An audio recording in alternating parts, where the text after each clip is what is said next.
Soldier's Home by Ernest Hemingway, performed by the Jost Mill. Krebs went to the war from a Methodist college in Kansas. There is a picture which shows him among his fraternity brothers, all of them wearing exactly the same height and style color. He enlisted in the Marines in 1917 and did not return to the United States until the 2nd Division returned from the Rhine in the summer of 1919. There is a picture which shows him on the run with two German girls and another corporal. Krebs and the corporal look too big for their uniforms. The German girls are not beautiful. The Rhine does not show in the picture. By the time Krebs returned to his hometown in Oklahoma, the greeting of heroes was over. He came back much too late. The men from the town who had been drafted had all been welcomed elaborately on their return. There had been a great deal of hysteria. Now the reaction had set in.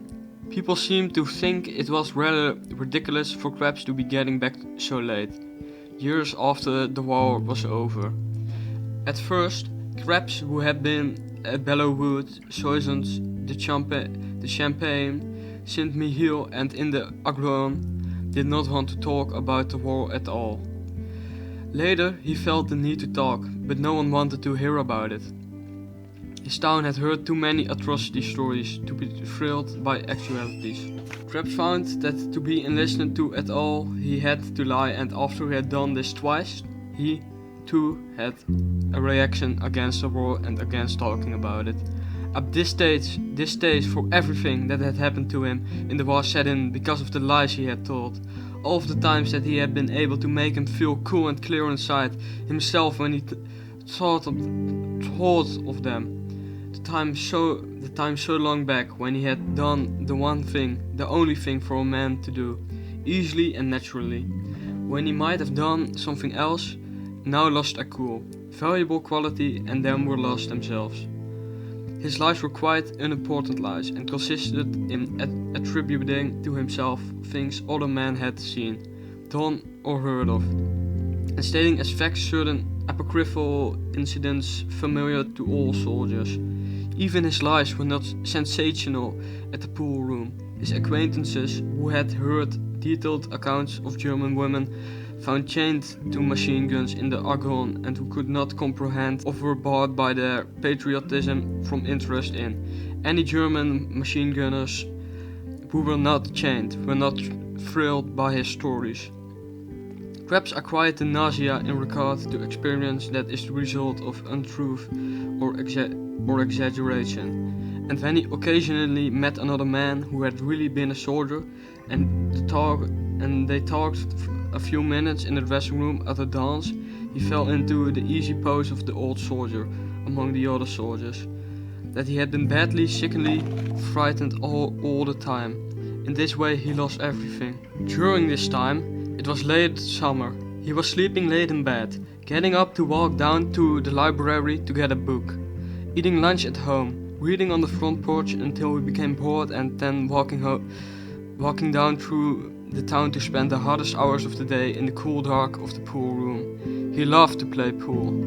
In the evening, he practiced on his clarinet, strolled downtown, read and went to bed. He was still a hero to his two young sisters. His mother would have given him breakfast in bed if he had wanted it. She often came in when he was in bed and asked him to tell her about the war, but her attention always wandered. His father was non-committal. Before Krebs went away to the war, he had never been allowed to drive the family motor car. His father was in the real estate business and always wanted the car to be at his command when he required it to take clients out into the country to show them a piece of farm property. The car always stood outside the First National Bank building, where his father had an office on the second floor. Now, after the war, it was still the same car. Nothing was changed in the town except that the young girls had grown up. But they lived in such a complicated world of already defined alliances and shifting feuds that Krebs did not feel the energy or the courage to break into it. He liked to look at them though. There were so many good-looking young girls. Most of them had their hair cut short. When he went away, only little girls wore their hair like that, or girls that were fast. They all wore sweaters and shirtwaists with round Dutch collars. It was a pattern. He liked to look at them from the front porch as they walked on the other side of the street. He liked to watch them walking under the shade of the trees. He liked the round Dutch collars above their sweaters. He liked their silk stockings and flat shoes. He liked their bobbed hair and the way they walked. When he was in town, their appeal to him was not very strong. He did not like them when he saw them in the Greek's ice cream parlor. He did not want them themselves really. They were too complicated. There was something else. Vaguely he wanted a girl, but he did not want to have to work to get her. He would have liked to have a girl, but he did not want to have to spend a long time getting her. He did not want to get into the intrigue and the politics. He did not want to have to do any courting. He did not want to tell any more lies. It wasn't worth it. He did not want any consequences. He did not want any consequences ever again. He wanted to live alone without consequences. Besides, he did not really need a girl. The army had taught him that it was alright to pose as though you had to have a girl. Nearly everybody did that, but it wasn't true. You did not need a girl. That was the funny thing. First a fellow boasted how girls mean nothing to him, that he never thought of them, that they could not touch him. Then a fellow boasted that he could not get along without girls, that he had to have them all the time, that he could not go to sleep without them. That was all a lie. It was all a lie both ways. You did not need a girl unless you thought about them. You learned that in the army. Then sooner or later you always got one. When you were really ripe for a girl, you always got one. You did not have to think about it. Sooner or later it could come. He had learned that in the army. Now he would have liked a girl if she had come to him and not wanted to talk. But here at home it was all too complicated. He knew he could never get through it all again. It was not worth the trouble. That was the thing about French girls and German girls. There was not all this talking. You couldn't talk much and you did not need to talk. It was simple and you were friends. He thought about France and then he began to think about Germany. On the whole, he had liked Germany better. He did not want to leave Germany. He did not want to come home. Still, he had come home. He sat on the front porch. He liked the girls that were walking along the other side of the street. He liked the look of them much better than the French girls or German girls. But the world they were in was not the world he was in. He would like to have one of them, but it was not worth it. They were such a nice pattern. He liked the pattern. It was exciting. But he would not go through all the talking. He did not want one badly enough. He liked to look at them all, though it was not worth it. Not when things were getting good again. He sat there on the porch reading a book on the wall. It was the history and he was reading about all the engagements he had been in. It was the most interesting reading he had ever done. He wished there were more maps. He looked forward with a good feeling to reading all really good history when they would come out with good detailed map. Now he was really learning about the war. He had been a good soldier. That made a difference. One morning, after he had been home about a month, his mother came into his bedroom and sat on the bed. She smoothed her apron. "I had a talk with your father last night, Harold," she said, "and he's willing for you to take the car out in the evening." "Yeah?" said Krabs, who was not fully awake. "Take the car out? Yeah?"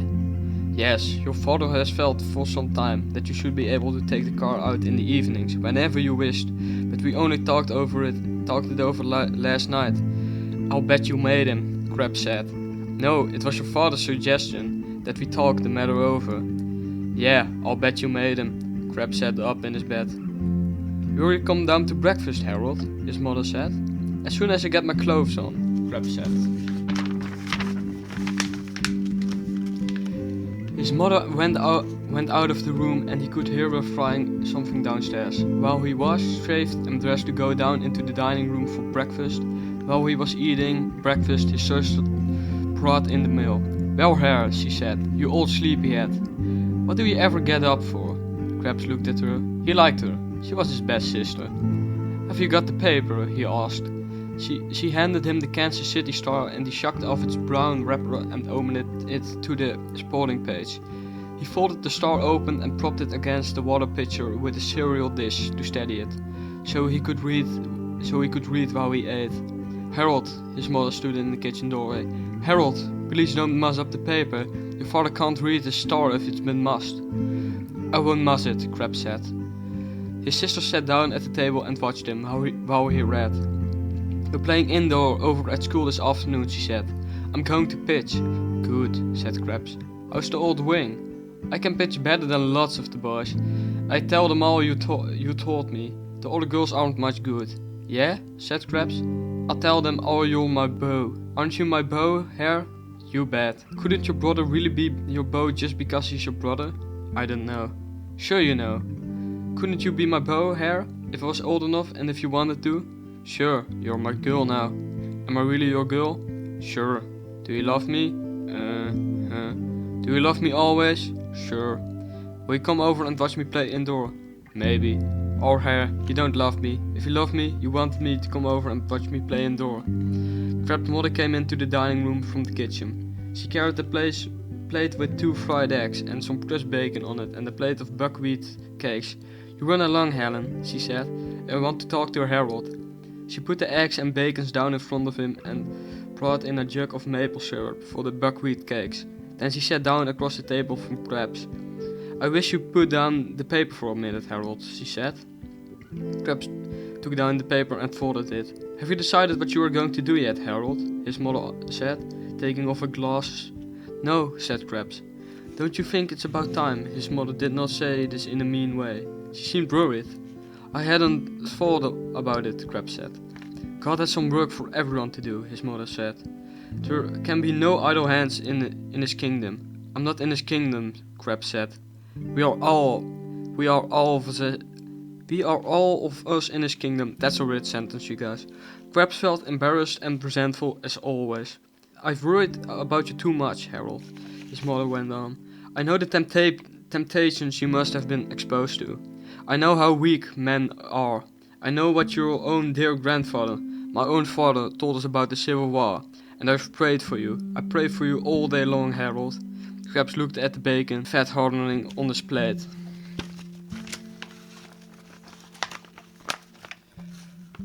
"Your father is worried too," his mother went on. He thinks you've lost your ambition, that you haven't got a definite aim in life. Charlie Simmons, who is just your age, has a good job and is going to be married. The boys are all settling down. They're all determined to get somewhere. You can see that boys like Charlie Simmons are on their way to being really a credit to the community." Krabs said nothing. "Don't look that way, Harold," his mother said. "You know we love you, and I want to tell you for your own good how matters stand. Your father does not want to hamper your freedom.